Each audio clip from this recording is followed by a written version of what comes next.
Hello students, in this video we will cover our topic man-made disaster यानी कि जो संकट, जो आपदा, जो मुसीबत ह्यूमन बींग्स की वजह से आती है वो मैन मेड डिजास्टर होते हैं। The force of nature does not always cause disaster, यानी कि ज़रूरी नहीं है कि जो हवा पानी है उनकी वजह से ही डिजास्टर आती है, यानी कि हम ज़रूरी नहीं हमेशा नेचुरली ही डिजास्टर आए। When people do not look after their environment, यानी कि जब लोग अपने इन्वायरमेंट का ख्याल नहीं रखेंगे, उसको डिस्ट्रॉय करेंगे, उसको नुकसान पहुंचाएंगे, और when they do not take proper measure to lead a healthy life, और जब ये प्रॉपरली हम ये ध्यान नहीं रखेंगे कि हमें अपनी हेल्दी लाइफ, अपनी लाइफ को किस तरह से स्पेंड करना है, यानी कि इन अ हेल्दी वे, तो unfortunate disaster such as epidemic और फायर कैन ओकर, तो दुर्भाग्यवश डिजास्टर्स होंगे जैसे कि एपिडेमिक और fire. Okay, so let's begin with epidemic. Epidemic को हम महामारी भी कह सकते हैं, ठीक है, हिंदी में बोलेंगे महामारी।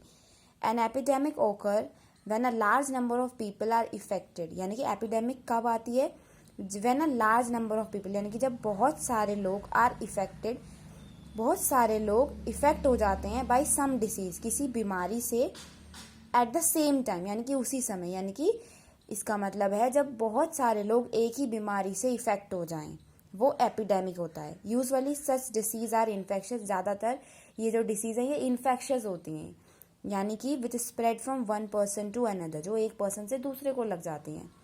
जैसे measles, cholera are certain disease that can lead to an epidemic, जो कि एपिडेमिक, जो एक रिजल्ट हो सकता है एपिडेमिक का। जैसे आज की डेट में कोरोना वायरस फैल रहा है ना, corona virus is also an infectious, यानी कि जो वन पर्सन से दूसरे पर्सन को लग रहा है ना, तो this is also an epidemic, ये भी एक महामारी है।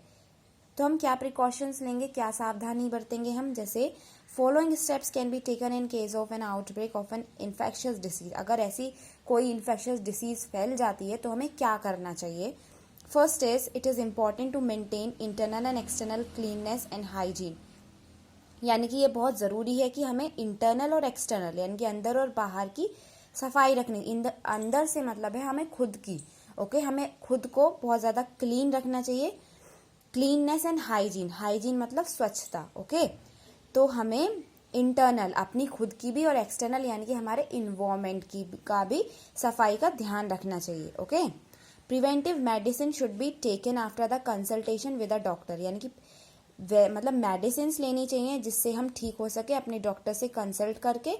और one should report a case of infection, और अगर आप इन्फेक्शन से सफ़र कर रहे हैं तो आप बताएंगे और प्रॉपर उसका मेडिकेशन कराएंगे। Okay, so now next is fire. अगर आग लग जाती है तो big fire can often result due to human carelessness, यानी कि जो बहुत ज़्यादा आग लग जाती हैं वो किस वजह से लगती हैं? ह्यूमन बीइंग की केयरलेसनेस की वजह से, लापरवाही की वजह से।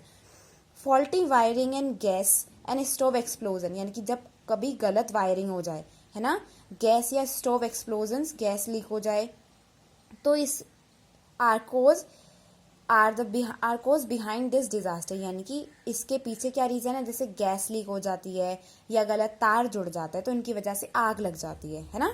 इन केस ऑफ फायर, अगर आग लग जाए तो हमें क्या करना है? We have to call 101 for informing the fire station.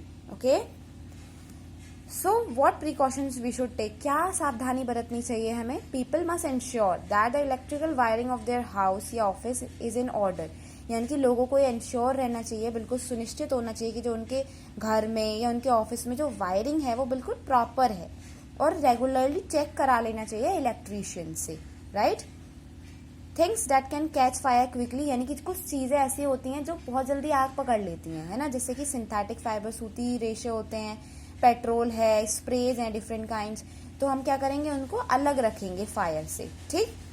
However, sometime an event that seems natural is caused due to an inadvertent human action, यानी कि जो ऐसा होता है जैसे हमें ये लग रहा है कि नेचुरल डिजास्टर्स आ रहे हैं, जैसे लैंडस्लाइड आ रही है, सूखा पड़ रहा है ना, तो ये किसकी वजह से? ये हो तो ह्यूमन बींग्स की वजह से ही रहा है, because we are destroying our environment, right.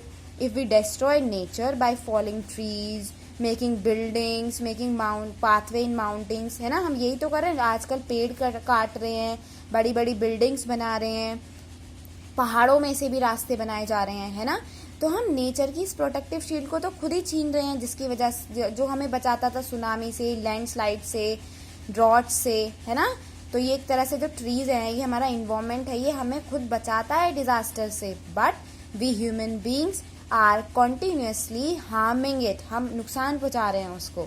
Okay तो हमें ट्रीज लगाने चाहिए, एफोरेस्टेशन करना चाहिए, डिफोरेस्टेशन नहीं करना चाहिए, हाइजीन फैक्टर्स का बहुत ध्यान रखना चाहिए। ओके तभी हम बच पाएंगे इन डिजास्टर्स से। ओके आई होप ये चैप्टर डिजास्टर आपको समझ में आया होगा। Thank you.